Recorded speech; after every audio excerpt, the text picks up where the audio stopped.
Okey, bismillahirrahmanirrahim. Assalamualaikum dan salam. Terlebih dahulu kita ucap terima kasih kepada pihak federasi kerana sudi mengundang kami daripada JSC Kebangsaan untuk memberi sedikit simulasi dan juga demonstrasi. Sebenarnya pada 24 September lepas, kedatangan kami kali pertama kita telah bagi exposure tentang penggunaan dadah sintetik yang mana kita sedia maklumlah tentang syabu, ais dan sebagainya. Dan hari ini saya sekali lagi bersama dengan sahabat saya, Cik Zudin. Kita hari ini kita lihat bagaimana Tuan Syaril dan juga Puan Hafidah bercerita tentang perlunya peranan ibu bapa dalam mengenal pasti perubahan tingkah laku anak-anak, lebih sensitif dan sebagainya. Tapi ada satu lagi kaedah yang ini kita nak tunjuk bahawa dalam usaha-usaha kita untuk memastikan anak-anak kita ni tidak terlibat dengan penyalahgunaan dadah dan mungkin menjadi lebih teruk, ada satu keadaan di mana bagaimana kita nak tahu the tricky part. Tricky part apabila seseorang remaja atau anak-anak kita terlibat dengan penggunaan dadah. Yang itu Cik Nenek.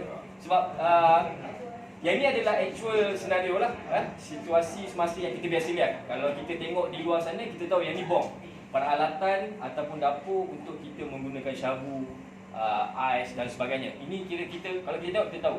Tapi hari ini Cik Din, cabaran dia sangat besar betul. Bila kita bercakap tentang bagaimana pencegahan baik di sekolah atau di rumah dan sebagainya, kita dah berhadapan dengan situasi di mana tricky part ni apabila anak-anak menggunakan kreativiti mereka untuk membawa dadah dalam keadaan ibu bapa tak sedar.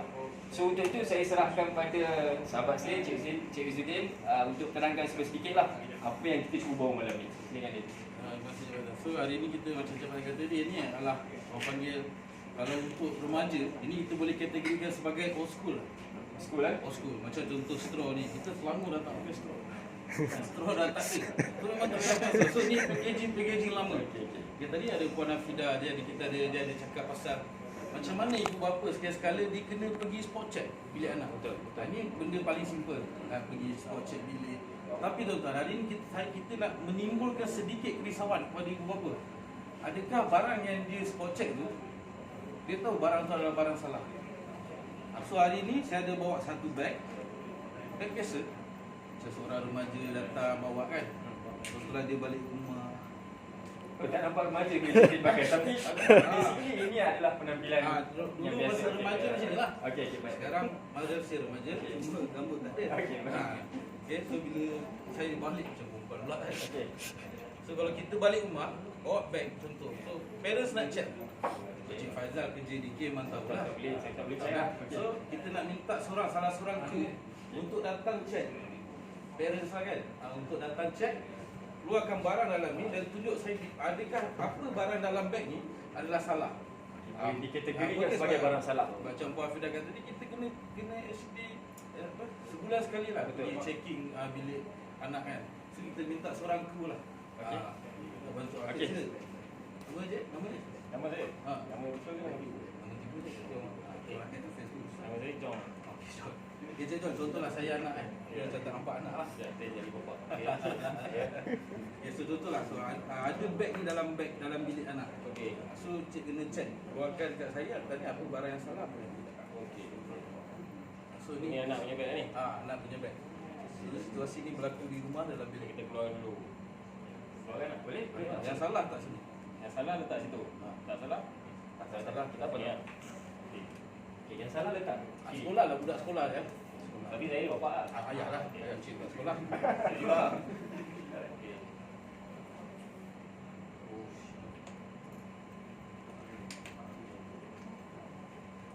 Ni tunjuk je tunjuk je tu. Okey. Ini yang betul Ini buat sakit perut ni, saya tahu.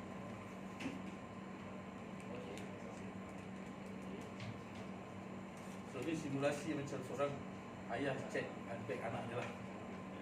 Okey dah habis. Tak ada. Betul je walaupun tak ada je. Oh, jap boleh dulu. Okey. Okey. Ya, tak ada apa. Saya tak ada lah. Okey Tunggu. Pasti? Pasti. Sekali. Lagi sekali boleh. Oh, sensitif lah bapak ni, sensitif. Betul. Ini kita nak saya cek. Ada Ada lagi. Saya pun tak tahu lagi. Oh. Barat. Ya, tengok ya. Tengok ambil masa take depan. Mana duit bapak bagi tu? Dah beli semua je tadi. Ya. Okey. So, kalau kita dapat lihat, okey, kamera monitor ini adalah barang yang salah daripada beg ni. Okey. Ini. So yang ni adalah barang yang Tak salah. tak salah. Pada pemahaman seorang bapa lah. Ya, betul. Okay, so cara checking ni, so kita obviously lah, yang ni memang salah lah. Yes. So yang ni adalah cara packing batu, yang ni adalah Oppo kan, Yes. lighter. So ni mana? So yang ni yang dikatakan barang tak salah. Tapi cara kita check adalah bila kita keluarkan, kita terus letak. Kita tak buka. So saya tunjuk yang ni yang kata buat skateboard. Oh ini kalau makan masa skateboard je. Tengok dalam. Nampak? Cara kita check. Kita hanya ambil letak dan letak tepi tak salah. Sedangkan ada pil RMB5. Okey. Dalam ni juga aduh. Tak. So yang ni dia kata new school, old school. Yang ni kalau letak dalam beg confirm salah. Yang ni old school. Klise lah, klise lah. Klise. Biasa kita tengok lah kan. So ini dah jadi barang salah lah. Yang ni tak salah. Salah, gula-gula. Tapi tak buka. Oh, ya. Salah itu. Okay, so yang ni kita kata parenting skill. So kita kena buka setiap satu walaupun benda biasa. Bukan ada rasa lah. Itu yang bahaya tu saya tak boleh terus tu. Dia dah terliur lah tengok gula-gula. Buka dia. So dia simpankan dia dalam packaging ni untuk mengaburi mata parents. Okey. So yang ni 3-in-1 biasa. Tapi kalau tuan-tuan lihat 3-in-1 ni atas dia tak sama macam bawah. Dia dah potong. Dia dah ada renovation sikit. Dah renovate. So kita kena buka tengok. Bila ada benda yang mencurigakan walaupun sedikit, kita kena syak. Sebenarnya kita lagi kuat kita syak lagi bagus. So sebenarnya dalam ni adalah dada jenis serbuk. Dada jenis serbuk ni saya akan tunjuk sebentar lagi. Okey Terima kasih. Biasa Seorang saya- bapa yang sensitif. Okey, terima kasih. So tuan-tuan kat rumah, inilah di antara cara untuk kita, parent check beg anak-anak dia. So yang ni kita kata kena buka ni. Yang macam mana tadi Puan Hafidah sebut, kita lihat perbelanjaan anak-anak, rutin perbelanjaan anak-anak dah berubah. Sebenarnya bila kita bercakap tentang rutin berubah pun dah menjadi satu sinar Cik Din.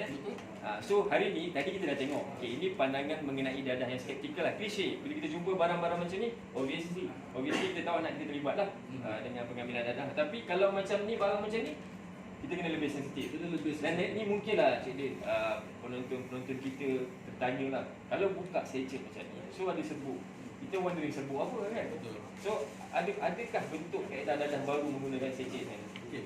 So ini kita nak terangkan. Contoh tadi kita tunjuk yang ni adalah dari situ kita maklum RMB5. Dia dalam bentuk fizikal tu.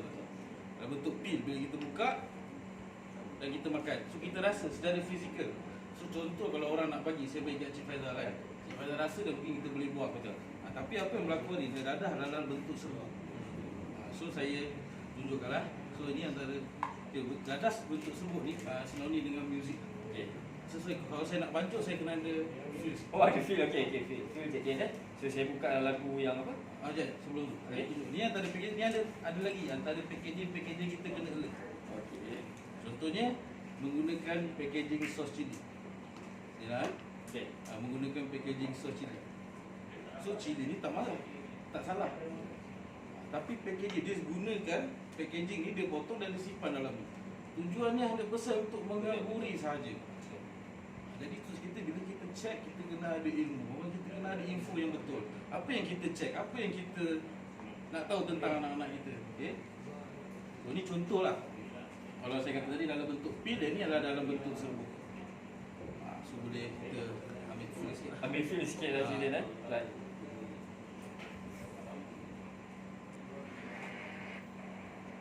Contoh tadi Puan Hafidah kita pasal private party. Contoh dalam suasana private party kan. Right. Dia biasa. Tak biasa, tak biasa. Kita remaja purba ni. Nampak tangan tak? Takut kan? Untuk air kosong. Air ni tak ada masalah, boleh minum. So bila pergi ke private party, so dadah dalam bentuk fizikal ni dah kurang. Orang akan gunakan dadah bentuk serbuk. Buka yang tadi kita check. Dengan lagu ni sini dalam private party. Nampak? Kaedah Kaedah dah. Okey. So kita teruskan pakai jalan ni. So dah ada air ni adalah air yang telah dicampur dengan ekstasi, syabu dan sebagainya. So dadah perangsang muzik. Dan dulu ni ekstasi dalam bentuk pil, dan sekarang ni dalam bentuk cair. So kalau kita tengah clubbing dalam private party, pasti ni kita penat.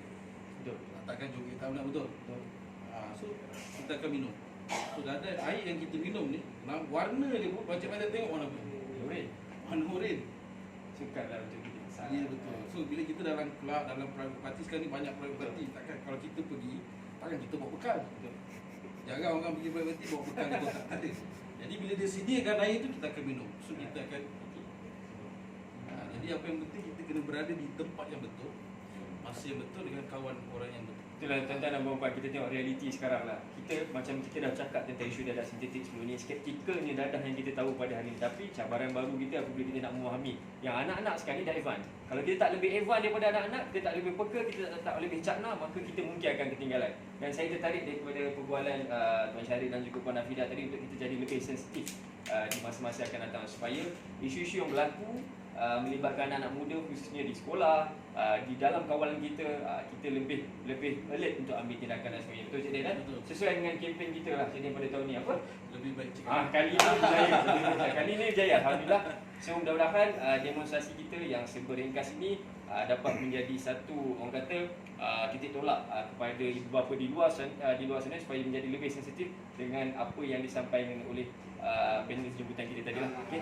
Okey, alang-alang tu Boleh. sekarang ni dah kata style baru. Alright. Dulu kalau kata syabu kena ada benda-benda ni semua. Betul. Kan? Jadi mak bapak tengok, tak ada benda ni, tak ada lah. Tak ada. Rupanya dia dah tukar ke Betul. sachet pula dah. Dia dah keluar. Selalunya generally berapa harga dia orang perlu spend kalau budak-budak nak beli benda-benda macam ni? Mungkin ada tadi macam saya kata, dadah ni mahal. Ya, dadah ni memang harga dia mahal, memang RM200. Tapi kita kena ingat, dia ni memang untuk 1 jam. Kalau kita minum 20 orang, jadi seorang lagi 10. Boleh jatuh murah lah. Jatuh murah. Jadi okey, kita tak okey. boleh ada persepsi budak tak kisah sebab murah. Jangan. Oh. Sebab dia consume betul. sikit. Okey. Tak macam penagih tegak dia mulakan RM50 satu tip untuk dia seorang. So mungkin belajar sikit je. Jadi kat situ dia mula macam rokok lah. Mula-mula kita kan, takkanlah dia orang ada Betul, duit betul. beli benda ni, rupanya dah tahu dalam jap banyak, itu murah. Macam ada masalah juga tuan. Macam bila kita cakap syabu 1 gram bersama RM100, ganja 1 gram bersama RM50. Tapi kita kena faham dia punya penggunaan dia melibatkan beberapa I orang, see. ramai dan sebagainya. So tak ada isu tentang budak-budak tak afford untuk dapatkan. Jadi tuan-tuan jangan ingat anak-anak kita tak mampu ya. Mungkin mereka tak ada duit banyak sangat, tetapi macam mana yang pegawai-pegawai ADK ni cerita, dia orang tak perlu, dia orang hanya perlu masukkan kutip duit banyak-banyak, ramai kosong-kosong ringgit, itu pun dah cukup untuk dalam sebuah jam air Untuk satu ni, untuk dia. I see. mancur pun mudah kan. Okey, sekejap. Apabila contohlah apabila dia orang minum satu gelas ni, apa yang akan berlaku pada dia? Kalau ikutkan macam sekali kita berhadapan dengan isu tentang new psychoactive substance lah, NPS lah. Okey. Kadang dadah baru ni dia sebenarnya lebih potent daripada dadah yang sedia ada. Okey. Kita biasa lihat contoh macam ada sini daripada dadah konvensional melalui Q, so then dah beralih kepada melalui bakar, cheese dan sebagainya. Tapi kita lihat kaedah penggunaan ni sangat orang kata simple. Tapi sebenarnya kesan dia lebih potent lah. Oh, lagi teruk. Macam contoh lah kita biasa tengok bila kita lihat orang yang pergi ke PP private party ni menggunakan dadah ni sebagai stimulan drug untuk dia lebih agresif. Kalau let's say lagu yang dia main tu lagu techno, dia akan jadi Cik Din kalau dia main lagu sedih kan, contoh sedih dia pun dia akan sedih meleleh. Itu apa yang kita buat, kita lihat sebab tu kita buat dan sebagainya lah. Ada tak kemungkinan budak-budak sekolah ni dia ambil benda-benda macam ni sebab kononnya stres, sebab nak beradap ke exam, jadi bila dapat benda ni boleh release tu?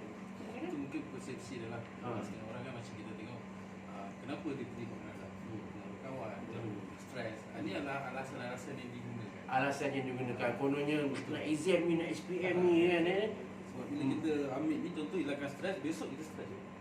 Stres tak dah habis. Stres takkan habis, masalah takkan selesai. Jadi tak ada siapa pun kata dadah lah cara untuk release stres yang Mereka mungkin nampak biasa, tak ada kesan parut kat tangan, tak ada simpan apa semua, tapi rupanya mereka dah mula mengambil dadah yang lebih bahaya daripada dadah-dadah yang kita tahu sebelum ni. Okey, mungkin soalan terakhir lah. Okey, macam mana kita nak identify anak kita ke ataupun bila dia ambil benda-benda ni, dia macam mana? Dia tidur sepanjang hari ke? Dia macam mata dia naik ke atas julih ke apa ke? Dia sikit lah. Saya different lah. Maknanya macam sebelum ni kita selalu bercakap tentang recreational user dari sudut pengguna dadah dewasa. Tapi hari ni kita bercakap tentang anak muda. Kalau dulu kita lihat penggunaan ganja yang memberi kesan mereka dimungkin tindak balas terhadap satu-satu perkara itu menjadi lambat dan sebagainya. Tapi sebenarnya hari ni kita kena faham konsep stimulan gap, merangsang mereka untuk menjadi lebih agresif, lebih aktif dan sebagainya. That's why kadang-kadang kita tengok bukan kita nak bagi satu bad perception yang buruk. Kadang-kadang pelajar lepasan sekolah kita wondering bila habis di sekolah dia naik motor dengan beyond expectation kita, dia mampu untuk berdiri atas motor dan sebagainya, berani. That's why kita lihat kesan-kesan penggunaan dadah baru ni membolehkan mereka, menstimulate mereka menjadi lebih agresif. Jangan ingat Betul. bila dia orang ambil dadah ni, dia akan jadi lalu tidur tak tapi Dulu kan, old school. betul. Tapi tuan-tuan, anak-anak tuan-tuan, nauzubillah lah. Kalau ambil benda ni, dia tidak ada kesan di tangan, berlubang sana, berlubang sini. Dia tidak akan tidur sepanjang hari. Dia tidak akan lalok, tetapi dia akan menjadi seorang yang sangat-sangat agresif. So tuan-tuan dan puan-puan, kalau anak-anak tuan-tuan tu tengok macam agresif dia, tak tidur, tak Dia apa. orang tanya liquid vape yang bahaya sekarang. Okey. Vape. Vape silakan vape. Vape. Vape ni kita pun tak payah nak ulas panjang lah sebab dia masih bawah. So mungkin itu Fida tadi pun dah bagi tahu kan. Vape ni kandungan dia tu mungkin ada yang kita ada baru-baru ni tangkapan oleh PDRN mana vape tu dia mengandungi THC.